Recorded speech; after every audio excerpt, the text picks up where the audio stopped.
To set up the robot lawnmower, you will need the following tools, which are not included in the box. Before you start installing the robot lawnmower, it is important to make a sketch of the garden. Remember that there must be a power supply in the garden where the charging station will be placed. The garden sketch must include all trees, bushes, flower beds, and any obstacles in relation to the planned position of the boundary cable. Before you begin to install the robot, it is important that you remove all objects from the lawn, such as twigs, stones, toys, and the like. You are now ready to install the charging station. Be aware that the charging station must be positioned where it can be perfectly level. Use a spirit level to adjust the charging station in place. You should be aware that there must be an area of 2 meters free from obstacles in front of the charging station. Wait to secure the charging station with the pegs and to connect the power. This must be done at the end of the installation process. You should now start laying out the boundary cable. You will need to use all the tools shown in the picture. You must start behind the charging station. There should be a little extra cable to be used for adjustment and connection later on. Maintain a distance of 30 centimeters to the edge, which you can measure using the ruler provided. Make sure that the boundary cable lies taut along the lawn.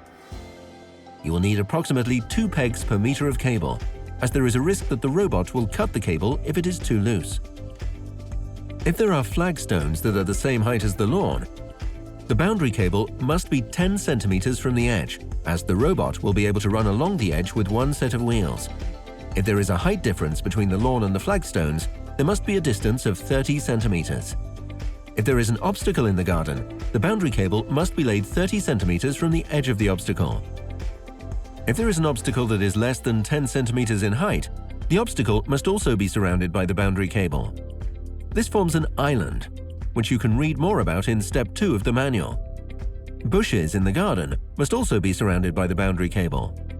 In order to install the charging station, use the tools shown, which you should ideally get out and place by the charging station. Once you have reached all the way around with the boundary cable, it must be connected to the charging station. Lift the charging station up and insert the boundary cable through the fixing points on the underside of the charging station. It is important to ensure that the boundary cable is completely taut. Leave a short length of extra boundary cable behind the charging station. You will need this for the final adjustment before the cable is cut. And knock the pegs in. You are now ready to connect the boundary cable to the charging station. Use pliers or another tool to strip about 10 to 15 millimeters off the cord. The boundary cable that goes under the charging station must be attached to the terminal marked plus. The boundary cable that comes in from the side must be attached to the terminal marked S1. Now connect the power.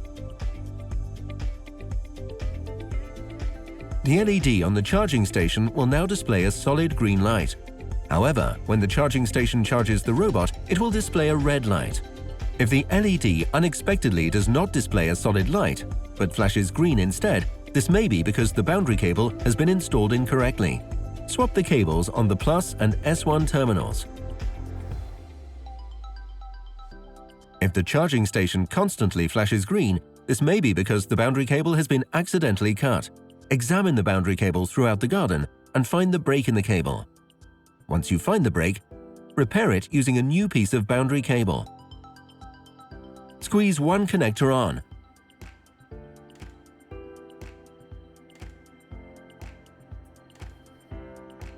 Adjust the new piece of boundary cable and repeat at the other end. Ensure that the connectors are properly squeezed together.